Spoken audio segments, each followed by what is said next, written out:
All right, hey guys, this is Amplifire, and we're back with another episode of Esports Amplified. Again, this is a podcast or a video series where mainly I talk about different issues related to or topics related to esports, mainly here in the Philippines.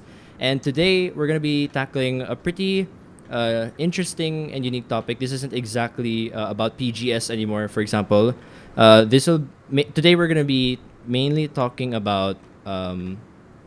Females in the gaming industry or in the esports industry. And I have with me today a guest. Her name is Kiyora, and I'll have her introduce herself. But first, we'll say hello. Hi, Kiyora. Hi. Yeah. So first, we'll just go through a bit of a background about who Kiyora is before anything else, of course. So, Kiyora, why don't you tell us a bit about yourself? Well, I started playing games around when I was like 8 or 9 years old. It started with my dad. My dad got me into tactical war games, and I stayed with that for a pretty long time because I always wanted to play with my father. And then I started to move on to MMORPGs, then RPGs, and then around 2011, I moved to the Philippines, and my family there played League of Legends, and they introduced me to it. So sometimes I'd go over to my aunt and uncle's house or my cousin's house, and they'd be playing League of Legends, and I'd be like, "What is that?" And it's like such a new type of game that I just like came across. I've never seen a MOBA before. I've never heard about it before. I've never even like imagined that there were games like this, because I knew of FPS games and stuff, but that's like the most online sort of team game that I've encountered. Yeah. So when I was at their house, I watched them and then I asked them how to play. Eventually they taught me how, and that's how I started playing League of Legends. I started playing around March 2012, and so yeah, that's basically it. All right. Okay. So for the viewers, I met Kiora last year because she's a mutual friend. If you guys know Neep from Naga Esports, of course, and Aika, who is one of our shotcasters at Garena as well. That's how we met. At the time that I met her, she was way past the tactical war games phase that she just talked about. I mainly knew her because she was competing at the time in a competitive in the somewhat like a semi-pro scene. I think it was the what was that? The Iron Solari League, which is the Yeah. all-girls competitive league. So that's how I met her.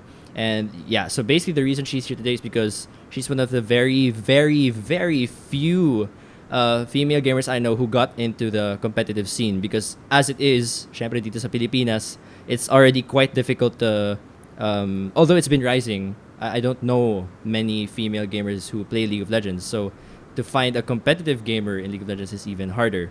So that's why she's our guest today. And now, of course, I want to ask you, Kiora, how you got into the competitive scene. Because, of course, I mean, I'm sure the viewers as well, you guys know a couple of girls here and there who do play League, but not all of them get into the competitive scene. So how did you end up in the competitive scene?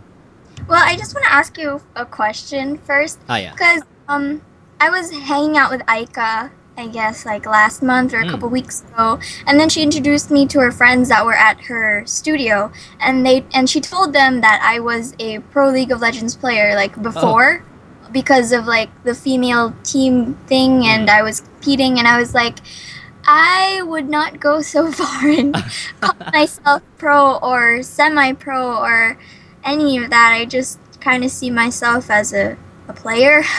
Yeah. So would it really be semi-pro or pro? Because no, It's it's not. actually an interesting question. Usually, the label pro is given to people who are most definitely a part of existing competitive league. So the reason I used the term semi-pro was because you'd been competing for quite some time in a league that isn't the premier competitive league in the Philippines. Though I'm not sure actually if semi-pro is the appropriate term for that. But I know, because I see pro as like professional. You get paid for it regularly, stuff like that. Yeah. I don't get paid yeah, regularly. yeah, yeah, yeah, yeah. I get what you mean though. That's Yeah. what term should we use? We can use what term can we use for that? I don't know, because I just see myself as a competitive, former competitive player. I don't know. Okay. I guess we'll use that then. Competitive player. All right. All So right. not professional, not semi-pro. Okay. So Yeah. competitive player. So how did you get into that? All right. So around, I guess, mid 2012 or late 2012, I was just playing, just playing League of Yeah. Legends on my own, playing normals, just minding my own business. And then I go into a normal game with two of these guys, and I noticed that they are friends, they know each other, and they're very nice. They're like super nice. And I was like, whoa, okay, this is very refreshing. And so, I don't know, like, they invited me to some more normals. We played for like a while. It was a very long time, I guess, like 2 months or a Wow. month. Like, we were playing together just for fun. And then, like, they introduced one of the players' brother to me. Like, hey, this is my brother. And he plays AD, and I was support at the time. Like, I was meaning support. And so the two guys, one of them was top, one of them was jungle, and then there was the brother, and then me. So we were like people playing together. Yeah. And then one day we're just playing League of Legends, and then they're like, hey, Katie, why don't you get TeamSpeak so we can all talk to each other? And I was like, okay. And we all talked to each other. We communicated very well. We had very good synergy and stuff. And things were just kind of like, this is very nice. I have regular people to play with now. Yeah. Then one day they bring me into a you know those like old chat rooms that you can make on League of Legends? Like, Yeah. yeah.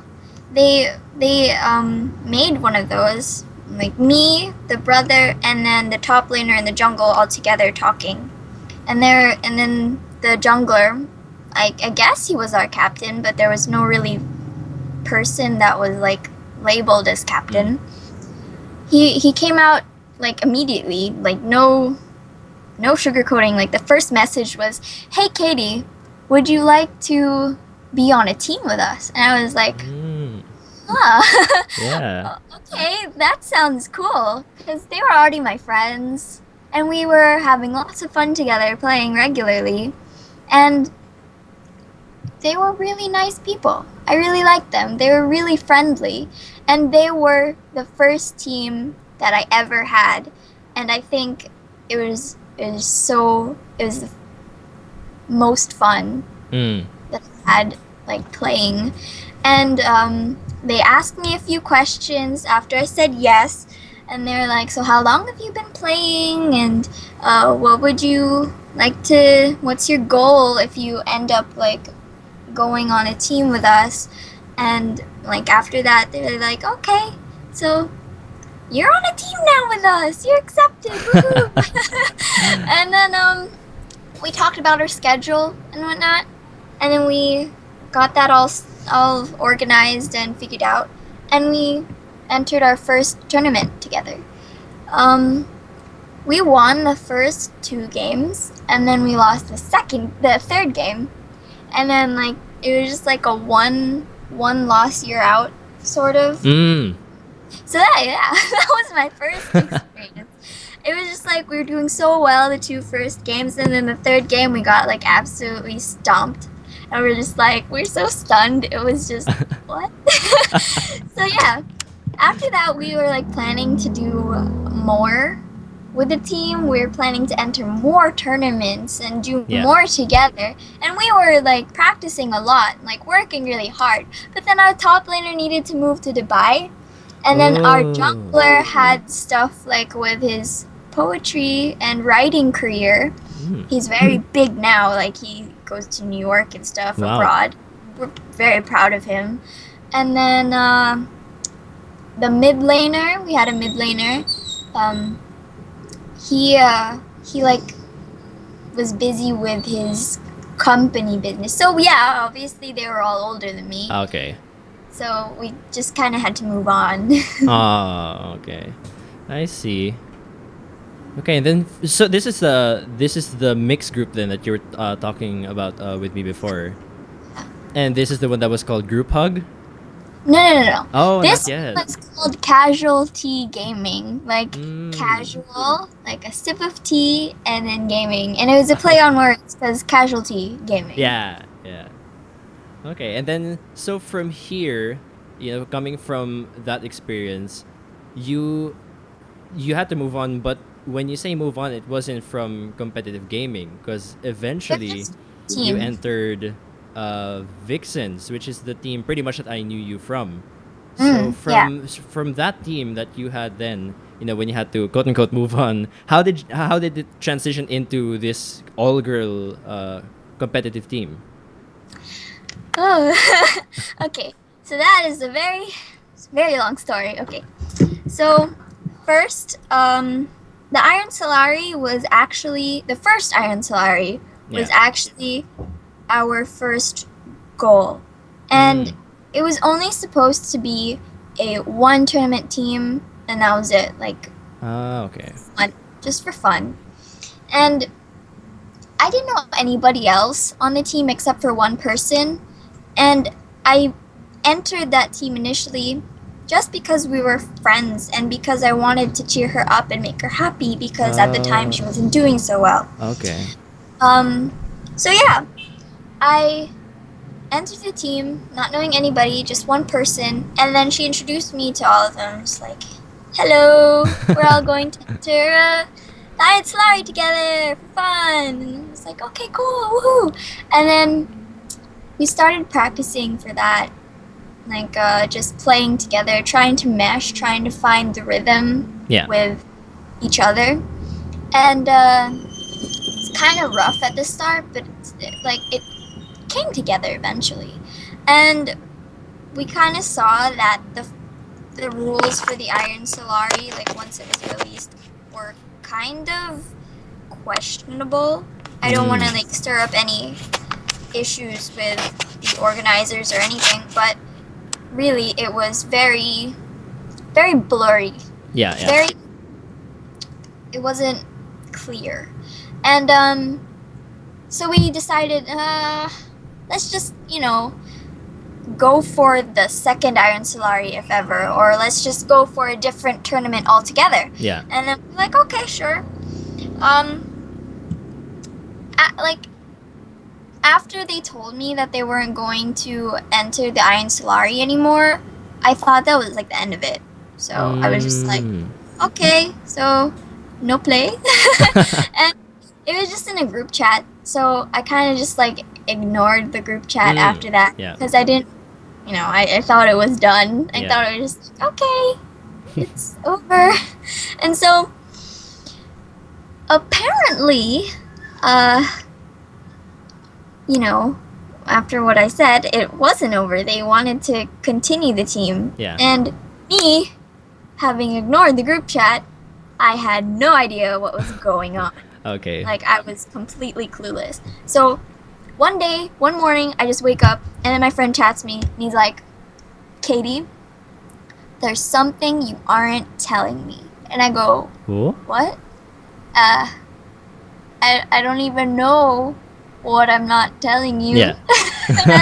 and then he goes, you're lying to me. Are you serious right now? And I'm like, I really, really, really have no idea what you're talking about. And he goes, Vixens? And I go, what is that? Is that a team? And he goes, you're on the team. And I'm like, Oh. when did that happen? And he's like, oh, well, a girl told me this. The girl that's on your team with you. And I'm like, oh, I've never heard of this before. And so I open up the chat with the girls because I see like on the preview it says Vixens in it somewhere. And I'm like, oh, okay, this is kind of weird. What's going on? And so I open up the chat. I read what's happening. They're in the middle of talking about sponsorship and stuff. And I'm like, whoa, what's happening? And I'm like, oh my gosh. And then I'm like, oh, okay, hi, friends.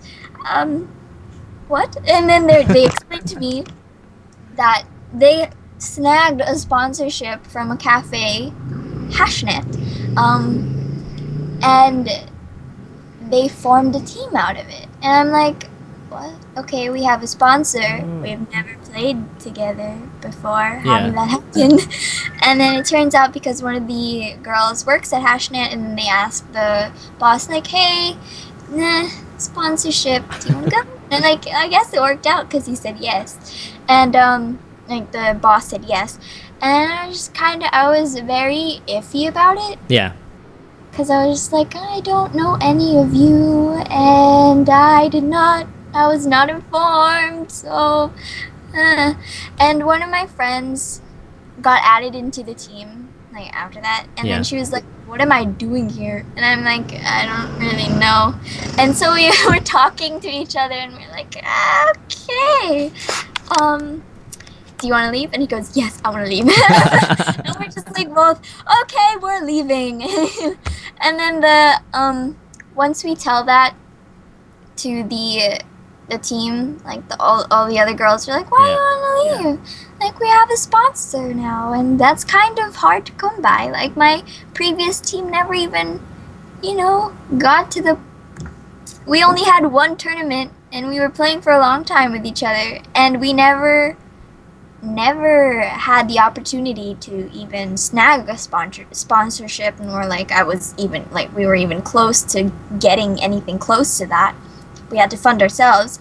And then like these people who I have not played with for less than a month and I barely know have the sponsorship, and they also want to make a team with me and my friend, and I was like, what? So we were like, we're gonna go now. And then they like told us it's kind of sayang if you throw this opportunity away. So they convinced us to stay, so we stayed and stuff. And then somehow they put me as captain, so there's that.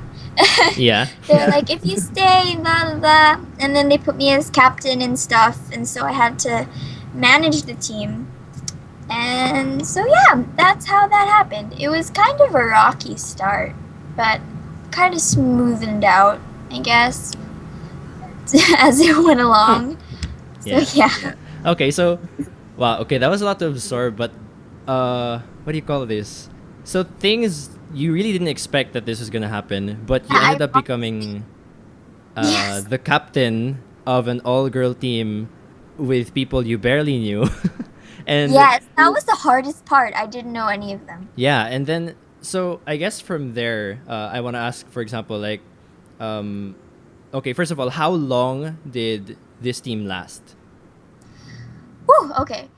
So, like officially, when I took head, or like, when they speculated about making the team. I guess from the moment that you accepted that she would be a part of the team with the sponsorship and everything. Okay, I guess it started around March last year. Okay. March last year, and then I left the team in October. Okay. So a couple of months. Yeah. Yeah. Okay, and then at the time you entered that team, you were AD carry? Yeah, I was maining AD carry already. Okay, so while this is not related to the main topic, I'm actually interested to ask how it felt to have to be... so if you were captain, but were you also the in-game leader or shot caller? Yes. Okay, how did that work for you? Well, being AD and also having to constantly talk. Yeah. And command people, and also command your support. Like, I had to, control things micro and also macro. Yeah. And it was very hard, but I don't know. I somehow managed to do it, because, like, I was on two teams at the same time. Group Hug, Vixens, and I was shot caller for both. Like, I was support for Group Hug, and I was AD for Vixens. So I guess the people from Group Hug helped me learn how to shot call properly by being support first, like focusing solely on shot calling first, and macro control and whatnot. Yeah. And so because yes, I guess background. I was on group hug first before Vixens. Yeah. So I had experienced shot calling already. And then when I was on Vixens and put as AD carry, I guess it just transitioned, you know? It was kind of already a little sort of natural thing for me. Okay. That time. Okay, because I can imagine that must have been difficult. Usually, when I hear about shot callers from other teams, they're definitely the rarest position for them to have a be AD carry. Like usually you'd find them like in the top lane, for example, or support or jungle. But AD carry, man, that must have been hard. But yeah, It's like you have to, Orbok, you have to do like kiting, you have to, wait, hold on. Sorry. okay. Okay. My cat got into my food. Okay. Anyways, stop. Anyways, you have to do orb walking, you have to do kiting, you have to like pay attention to everything that's going on the map, Yeah. while also CSing, and then while you're in team fights, you have to position yourself and you have to be aware of what's around you. Like, you have to be aware of the threats, you have to be aware of where your support is, and you have to be aware of like the entire team and the other team while also trying to focus on yourself. Yeah. Yeah, so really, like the AD carry, yeah, exactly. The AD carry position is so loaded, and I like from like an external point of view, that's really probably like the least efficient role you'd put on a person to make them shot caller at the same time. That's so But difficult. the thing is, I was so lucky. All right, like the girls were really, really, really good about this because I was not the only one making decisions. The way it worked on the Vixens was they'd be suggesting, they'd be talking, they'd be like, go for this, what should we do, blah, blah, blah. And then I just pick out whatever I think is the best option. Okay. So that made it way easier. Okay. So it took a bit less. It was less burden for you, because they Yeah. were able to suggest things Yeah. to do, and then you didn't have to like literally control every single one of them and tell them what to do. Yes, exactly. Yeah. Okay. So now that we have most of your background as a gamer, like everyone was already able to find out what your background was. So now we go back to mainly the main topic, which was females in both the gaming and the esports scene. And so the first thing I wanted to ask you is, growing up, as a gamer, of course, initially, when you were a child, you probably didn't think anything about gaming, having, or certain genders should be playing certain games and then whatnot. You weren't really thinking about that. But growing up, eventually, did people treat you differently when they found out you were a gamer, for example? Or if, for example, your experiences in League, did certain players treat you differently when they found out you were a girl, for example? Okay. I guess I completely forgot to mention this, but I actually didn't start playing games as a war game thing. I actually started with the PS1. I can't believe I forgot that. I started playing with the PS1. Like, I played Kingdom Hearts. I played Shadow of Colossus, The Sims. Yeah, I played yeah. Sims on PS1, and Crash Bandicoot. All that stuff. Yeah. So I guess I can't even remember what age, but I was already playing PS1 stuff. I guess PC, I started 8 or 9. Okay. But yeah, okay. Anyway, I actually did not tell anybody that I was playing games. Outside of my family, like, nobody knew that I was playing games.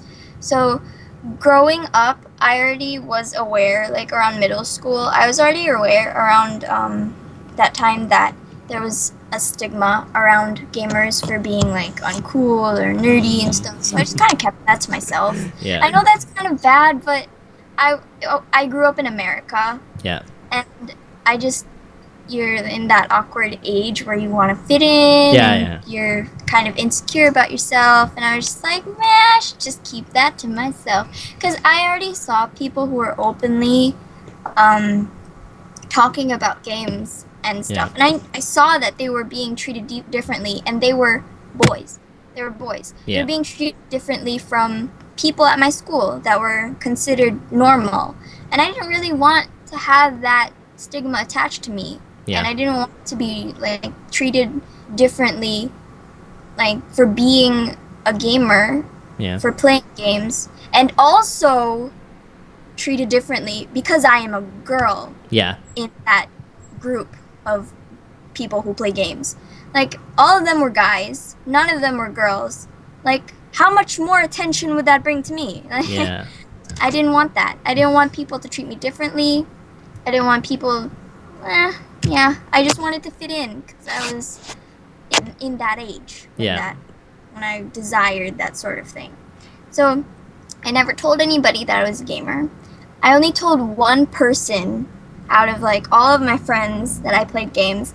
And he was a very accepting guy. Like, he played games too. So when I told him that, I was like, whoa, you play games too, and you're cool, and this is awesome. So just because I was a girl, he didn't treat me differently. And just because I played games, he didn't treat me differently either. And that made me really happy. So yeah. But when it comes to like League of Legends and the League of Legends scene, starting in 2012, when my relatives introduced me to League of Legends, do you know of the Pawn Stars? No, I don't know that one. Okay. So the Pawn Stars were a girl clan. They were a all-girl clan for League of Legends. And because some of my relatives were Pawn Stars already, they were on the Pawns, they wanted me to join too, because, you know, they're already in it. And they want me to be in it with them, because we're family. And, like, we had to have the tag PWNS after our name or our in-game. So it would show people that we're in a clan, and on top of that, a girl clan. And, you know, I got a lot of special treatment, really, honestly, for having that tag. And I didn't notice it until I left the clan and I removed the tag. Like, while I was in the clan, people would be like, oh my god, it's a Pawns. Like, oh my god, it's a girl. Like, they would say hi to me. They were super friendly, but in a way that was kind of, you know, they would alter their playing because they knew that I was a girl. And to me, that was insulting. And when I removed the tag, when nobody knew who I was, when I was, you know, just another person playing and they had no idea what my gender was, that was when I started to improve. Honestly, that was the time that I started to improve in playing, like, actual League of Legends. So yeah, I feel like, well, I guess that's before, because now there are a lot of people who are like, so what if you're a girl? So what if you know, you're a female playing games or playing League of Legends? That has nothing to do with the game, and it doesn't affect the game at all.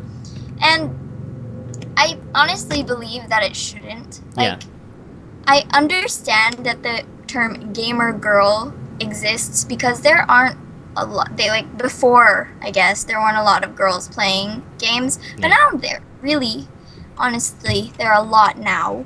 They're more open to it. They actually play it, and a lot of them, you see them as, like, a lot of them are amazing. Like, they're really, really good. And it's not surprising to me that they are women, because I really do not care if they are or not. It just matters if you're good or you're bad. So yeah. It's just that I don't really know how to compare, because I don't tell people that I'm a girl now. I don't say outright that I'm a girl. That's why I changed my name in game so much. Yeah. That's why I try to choose, or I used to try to choose gender neutral names. Yeah. I tried to be as neutral as possible, so nobody knew if I was a girl or not. But I don't know. It's just kind of ridiculous that some people still have the mindset that I'm a girl. I should be treated differently. I should be treated nicely just because I'm a girl. Or I should get this thing because I'm a girl in this game. I don't know.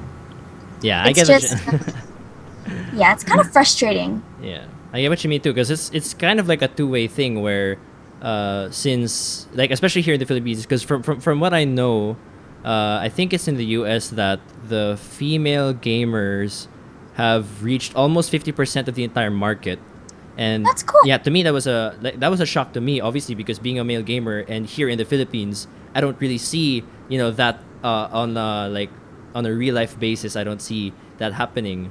I'm sure that the statistics are probably different here in the Philippines, but yeah, because of that, it kind of becomes a two-way thing where guys, because they rarely ever see girls, there's the whole special treatment thing, and then, like you said, there are some girls who, in the end, also kind of expect the same thing, and it's like you said, it's not really nice because, like, as you said, it was only when you became neutral, like when people stopped caring about your gender, that's the only time that you started to improve.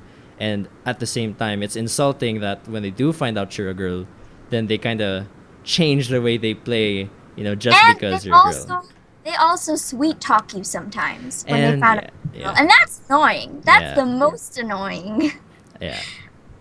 I've definitely seen that happen to, for example, Riku and Aika, and especially that's because they're, Yes, I they're guess. known, they're esports personalities. So when they do pop up in game, and for example, the enemy team asks, "Oy, is that si GS Riku ba yan?" Blah blah blah, and then the whole game suddenly changes from being this competitive thing to like, trying to get GS Riku's approval or something like that. So, it's. Well, yeah, I'm sure for the both of us, we both wish it wasn't like that. But yeah, so another thing then is, so from being a female gamer, so you didn't really reveal it much to a lot of people. Did it change when you became competitive, as in when you started joining teams? Because like you said, Yes. there was a person who messaged you, right? And then he was like, "Oh, really? You're in the Vixens, blah blah blah." So Yeah. like how did it change when you became from like the level of female gamer to competitive female gamer? Like how did things change at that time? Oh my goodness. Like, when I was neutral and when I was just like, playing the game, Yeah.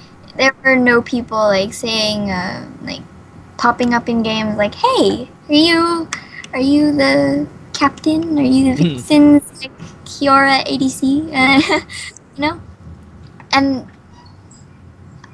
like, I got way more attention just for being on an all-girl team. Like, most of the comments that I get are either like, or questions actually. Yeah. Are you pretty? Are you ganda ba yan? Or Oh my maganda god. yung teammates mo? Ganon. Like, once they figure out that I am a girl on a girls team, all they care about is looks. Yeah. They don't care about skill. They don't care about like, like basic decency. They're just like, are you pretty? Are you ugly? It's like all that matters Yeah. is your beauty.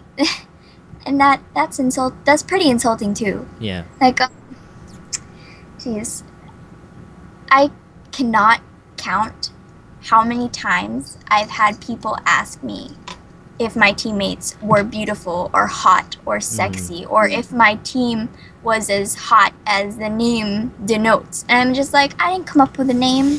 You look for yourself. Go ahead and look. And I can only count like a handful of times when people have genuinely like told me that they liked the way that I play, or they thought that I was skilled or something like that. And it's just, most of the time when they're complimenting me, it's not game wise. Yeah. And a lot of the times when they're complimenting me like game wise, sorry for the language, but they're just kissing my ass. Yeah. Because Yeah. and I don't want to I don't want to hear that, like, honestly. Like, Yeah. there was this one person that I knew. I played with him, Yeah. okay? And I messed up. Okay, I messed up that game. I don't know what I was playing. I don't remember at all. But the only comment that I can remember after messing up was, okay lang yan. Ganda ka naman eh. Oh my god, that Oh. pissed me off so much. I was like, why does that matter? We're playing League of Legends. It Yeah. is not a beauty contest. Like, please. Yeah. Yeah. Yes. It's really frustrating, and I mean, because the main reason that I wanted this topic to be brought out in this video series is because it's one that is rarely talked about. I've witnessed it for around an entire year that I've been working with, like I said, like with Riku and Aika, even before we became, known people or shoutcasters. It, we've seen it. Me and Asarai and the guys, we've seen how differently people treat gamers, that when they find out, at least when they find out that you're a female, the treatment that they receive becomes so different and very degrading, and Yes, it's exactly. very frustrating because if you speak out about it, then you're on the minority side, and everyone's going to be telling you that, if you speak out, they're telling you, oh, arte-arte mo naman, kino-compliment na nga kita, magagalit ka pa. And, it becomes like this Not even lose-lose it's like thing. a proper compliment in the first place. Like, Yeah, please. exactly. And it really, what you just said really reminded me of Remelia Mm. from the Renegades. Yeah. Like the fresh princess goddess. Mm. And she got into the LCS, right? Yeah, yeah. She quit because of so much hate she got Mm. for being a girl. Yeah. And I thought that was terrible. Like, why would you do that to a person in the first place? Are you going to insult someone for, like, having long hair, or, example, cutie pie? Are you going to insult them for being a guy? Are you going to insult them just because they're different than the normal thing that you see in that scene? That's unfair. Yeah. It really, really seriously is unfair. And that's mainly why I want to tackle something like this, really, to tell the viewers that it's a seriously frustrating issue. And, later on in the podcast, we'll talk about what we can do about it. But before we get there, we were able to establish that definitely, when people find out, at least here in the Philippines, when the usual male gamer finds out that he's up against a female, things change. You're either treated specially or you're reduced to this, either pretty or ugly object that they will rate from 1 to 10 and then, move you aside as if, that's all you're worth. And so we've established that. And from there, one thing I also want to ask you about is about Iron Solari League as a competitive league. Like, what you think about it, because back then I was talking with the casters as well and some Garena people about the concept of the tournament, because it's an all-female league, and for me as a male gamer, I don't know how it would make a female feel.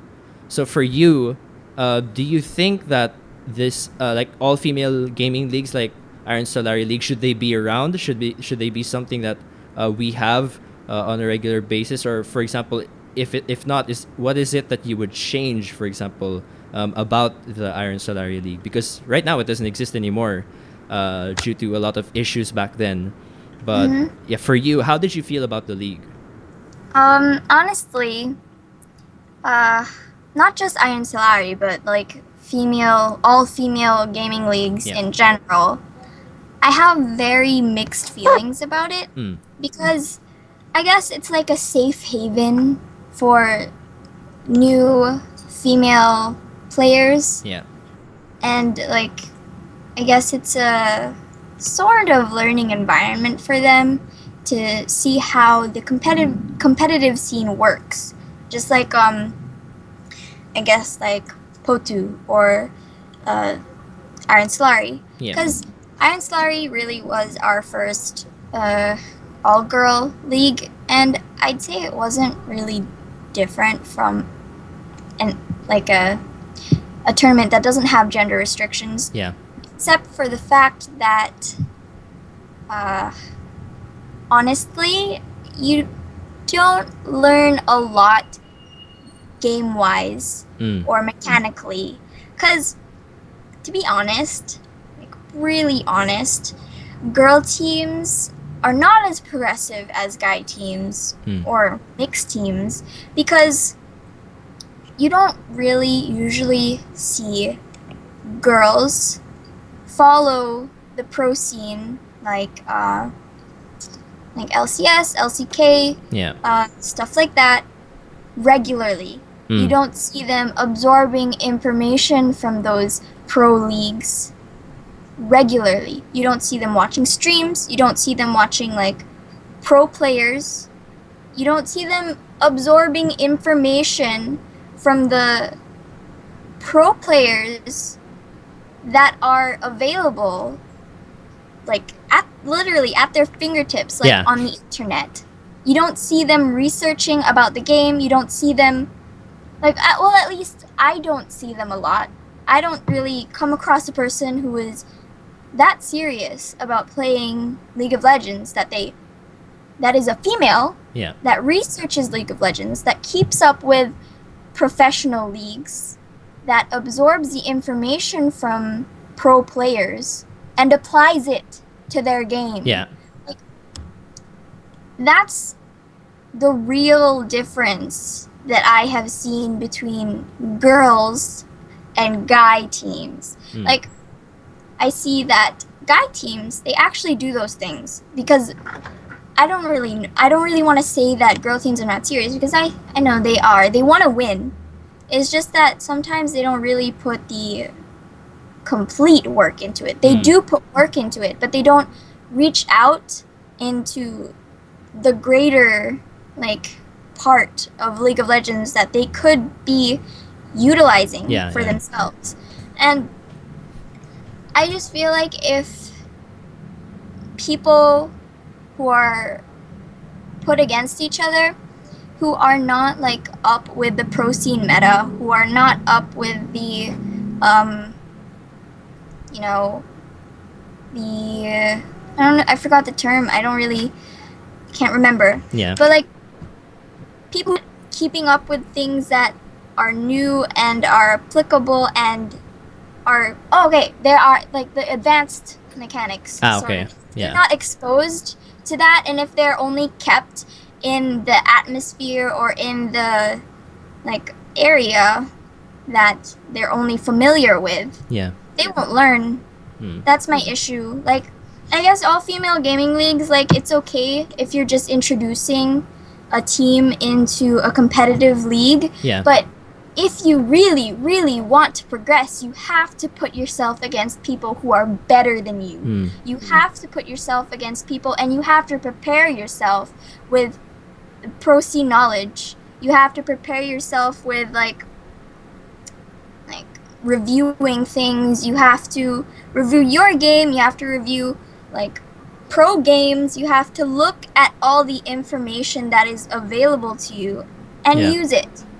Because with all-girl teams and all-girl leagues, usually what they do is they just practice what they know, what they're comfortable with, and they go at it with each other. And it doesn't really go anywhere, honestly. I don't want to offend anybody, but if you are a girl, and if you are on a girl team, please look at yourself and tell me if you are applying those things. And then I'll apologize and I'm totally wrong.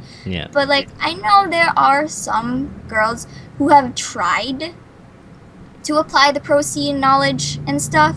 It's just that they're not mechanically ready or they're not as advanced as they should be when trying out those things because they're not exposing themselves to people who are better than them in terms of the game and of knowledge by staying in the all-girl league and stuff. Okay. Okay, so with that, because the impression that I got from that is, do you think that Iron Solari League then is perceived as sort of a casual tournament then? Because, Yeah, for example, yes. the things that you were saying, like for example, VOD reviews, like you review pro scene games from other regions, etc., and practicing and applying all those things, those actually sound like things that even teams in the PGS should be doing. Yeah, they do. But some of them also fail to do so, even though it's Some, expected of them when they're already like pro, as in paid. Well, actually, at least yeah. next split, like pro gamers. So I guess that has something to do with the way that these gamers, female or not, perceive that tournament, especially the Iron Solari League. And I guess sayang, I guess for me, because the way that the people perceive that tournament, will definitely affects the effort that they'll put into it. So, Yes. like for you, if like, would you, for example, if Garena was like gonna put out a survey and they asked you, do you think we should bring back the Iron Solari League? And if yes, what changes would you bring into it? So how would you answer that? I honestly do not know, because I just feel like the Iron Solari League or any all-female league is fine for beginners, and that's it. Just for beginners. Like, Okay. I wouldn't really... Because the Iron Solari League is kind of controversial. Yeah. Like, at first they let in gays and bis, gay people and bi people Yeah. and stuff like that. Yeah. And then it turned out like you can't really tell if they are actually gay or actually bi. And that was hard. Like, somebody could just tell you that this is my sexual preference, and you can't really argue with that unless you have solid proof. I don't know, because the Iron Solari League wasn't really all female. Yeah, I heard The about last that. Iron Solari League had gay people in it. So I don't really know. I guess that it was good because they were amazing at the game. They were way more advanced, but they kind of stomped us, and we didn't much because it was such a huge stomp. So if it was really like something like Potu, where it's only really all girls, I'd say it's fine to bring back as long as it's organized properly. Yeah. And as long as it's really only for beginners. Okay. Okay. And like, I don't know how you would classify yourself as a beginner and when you're not a beginner anymore and you're not allowed. Because like, it's only okay to keep yourself in that safe haven once like you already have the hang of it. Yeah. Like after that, you should be able to move on and progress. Yeah. So I don't know. I feel like my answer would be no. Just enter leagues that are like normal, no restrictions. Just go. Just go. Okay. Okay, because at the time I was thinking the same thing. Like, if a person, regardless of your gender, was actually looking to really progress, as a gamer, regardless of your gender, then, as far as I know, at least, like for example, Piltover Peacemaker and etc., all those other existent leagues, there are no restrictions as far as I know. So, at the time that Iron Solari League existed, there was a part of me that always thought, why not just join whatever, like if you really want to be a good gamer. Yeah, but I guess it also makes sense what you were saying because, like you said, the female League of Legends population is quite small, and they're not all of them are looking to really, be like the best, like PGS the best. So I guess it would make sense to bring it back if ever it was just for like a casual beginner thing. But in any case, anything above that, I guess we would encourage, anyone regardless of their gender to just, join whatever, even if it has no label. I kind of like imagine the Iron Solari League to be like a cage with caterpillars in it, and then once you're ready, the girls will fly out in their butterflies. No, that was just what pictured in my head. Yeah, it makes sense. Yeah. I mean, definitely that was the way that I guess a lot of people saw it Although, as far as I know, from those leagues, I've never really seen people transition from like an all-female league into the actual like professional league. For example, like the PGS. Sadly, I haven't seen that even in other countries. Like you said, Remelia from Renegades, she's the only one. And other than her, I'm not really familiar at all with any other team that has female gamers, except I think Counter Strike. Counter Strike. Counter Strike has a lot. Yeah, yeah. So Honestly. only that game is the one that I know, at least personally, that has female gamers. But other than that game, specifically Philippine League of Legends, I've not seen that kind of transition from having all girl teams go from the Iron Solari League, for example, to the more professional scene. And I wish it would happen, but well, with that not there anymore, I guess they could just join the tournaments that are already around. But like one of the downsides to that is like if you're good at the game. I've had this happen before to one of my friends. Mm-hmm. She's good at the game, and then she was playing on a mixed team. Yeah. And she heard one of the other like people on another team ask if she was a lesbian because she was actually good. Like that's insulting. Like why? See? It doesn't make sense. Like, come on, use your brain.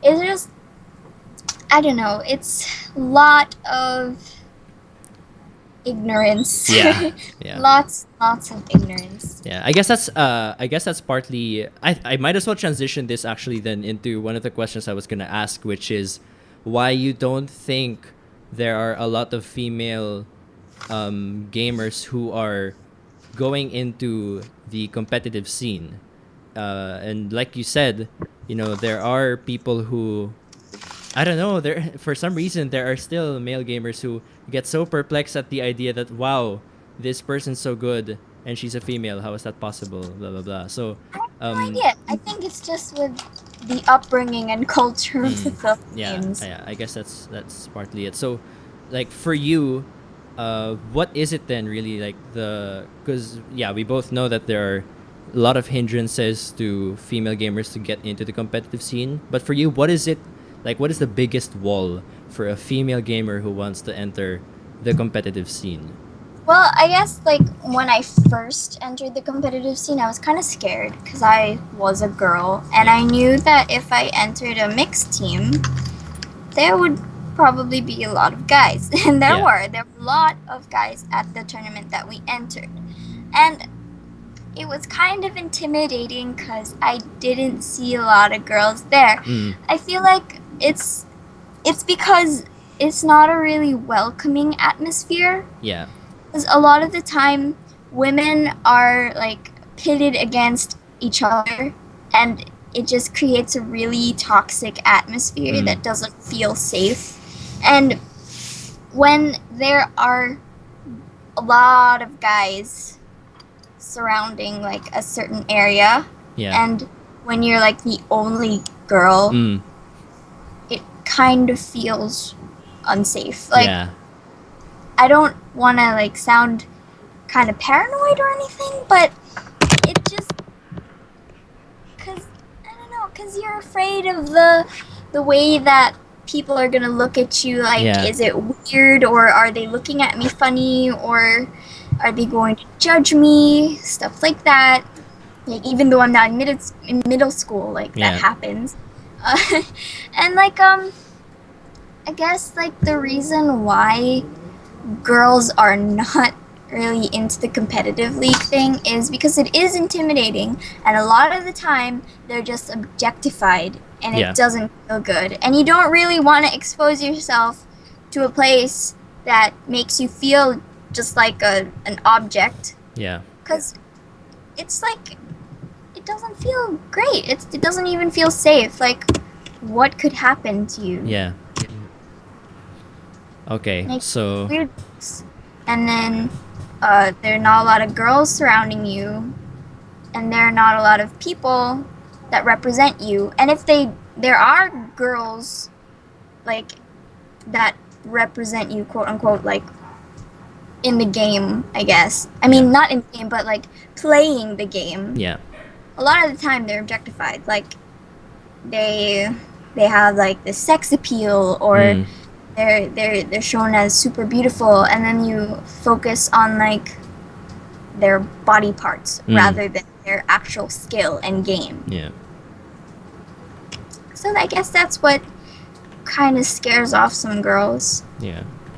Okay. You kind of have to have thick skin for that. Yeah, I can imagine. And yeah, I guess I really see what you mean, that really the environment right now in the Philippines, probably even other parts of the world, but from what we see at least, it's definitely not the safest and most welcoming environment for them. And so if you're a female gamer, like, and you do want to be competitive, there are so many barriers to entry, and like you said, they really need a thick skin, and just, I don't know, they need to be really strong if they want to penetrate the competitive industry here, because yeah, it's really it's a harsh place. Even, I mean, if it for guys, it's already a harsh place, and then for girls, because they're discriminated and objectified in that way, it's just really difficult. So now I want to move on to like a more hopeful note, because so far we've discussed like a lot of the hardships that you've experienced and other female gamers experience here, specifically in the Philippine esports scene. And like I said, even in other parts of the world, other female gamers must experience the same thing. So now I want to talk about what we can do from both the male side and the female side of the coin. So like, for example, for you, what do you think is the best thing that a female gamer can do, so that we get rid of this really weird problem that exists here, at least in this country, about that discrimination against female gamers? Honestly, just don't care that you are a girl. Like, just forget forget when you're playing the game that you are a female, because it doesn't matter. Like, when you're playing the game, all you are is just like, when you chat, basically, you're just a voice coming from a computer screen, and you are playing a game of League of Legends, controlling a champion in League of Legends. Like, your gender doesn't really matter. It's just your skill. And don't expect that people, like, need to treat you differently because you are a girl. It doesn't matter at all. Just play the game. That's all you need to do. And if, like, they ask you're a girl, just, I don't know. What I do is I just tell them I'm a 14-year-old Korean boy. That's a joke. But sometimes I actually do that. It's funny. Yeah, I can imagine you get some pretty interesting responses from that. But, like, when they ask if I'm a girl, either I just tell them, nah, I'm a dude, bro, or I avoid the question. Yeah. Okay. Because I don't like telling people that I am a girl. I don't like telling people that I don't want to tell people my gender. Sometimes, like, there's one time that this guy asked me if I was a girl because the way I chatted or the way that I typed was girly or girlish. And then I had to change the way that I typed from then on out because I didn't want to know. I see. Okay, and then so that's the thing for the girl side. What do you think is it that males should do, male gamers should do, to create, like an environment where it shouldn't matter? Like, what should male gamers do so that it becomes a healthier gaming community for everyone, regardless of their gender? You know what? Like, from both sides, it really all depends on how you were brought up and how, I guess, your view on the world and your view on playing League of Legends, being a girl or a boy. Because, like, with your upbringing, you need to, like, learn to respect, both genders equally. And you need to know that it really does not matter if you are a girl or not playing a game. And I guess you just really need to have that basic decency, like, put into your upbringing, your basic, like, respect and stuff like that, being nice to people. And like, your attitude or view on the world, I guess, like, basically the same. Like, just be positive about things and don't bring people down because of their gender or because they're different. Just be a progressive person working to improve at League of Legends. And I guess if you're a guy and you want to improve the environment in which girls can openly just be competitive and play, and it doesn't matter if you're a girl or a boy, don't care if they're a girl or a boy either. Honestly, if you find out they're a girl, don't give them special treatment, don't react at all, just be like, okay, that's cool, let's play, something like that. Okay. Like, you don't have to give anybody special treatment when playing games. Like, even if you know that they don't have hands or something, Yeah. they're playing League of Legends, obviously they can play League of Legends on their own. You don't have to give them anything. You don't have to feed yourself to them just because they don't have hands. You see that guy playing League of Legends with his feet, and he got to like platinum or diamond or something. Yeah. And what, like, are you going to give him special treatment now? He has no hands and he's playing League of Legends and he got to diamond by himself. What more? You are a girl with a full set of limbs and hands, fingers. You have both hands, all your fingers, and proper bodily structure. Like, you don't need that. You don't need special treatment because of your gender. Yeah. You're the same. Okay, thank you so much again, Kiyora, for sharing, all of your experiences as a female gamer. I really hope that a lot of our viewers, whether you're male, whether you're female, I hope that you've learned a lot, hearing from her experiences and her opinions on, all of the different things that we've talked about. And, last minute, what was I gonna say? Basically like an outro. So Kiyora, is there anything that you want to say to the gamers out there and, to your friends, for example, or anyone? Well, I don't know. I just hope that the League community, or in general, the gaming community, can grow to nurture this type of environment that allows both male and female players to just play and enjoy and love the game that they're playing, instead of having all this hate and having all this bias towards if you were a girl, blah blah blah, and stuff like that. I just hope that if they listened all the way into this podcast, if they listened all the way up until now, I hope they learned a couple things along the way, Yeah. So that's all. I just want to say thank you for giving me this opportunity to be on the podcast with you, and thank you for all of the people that are still listening.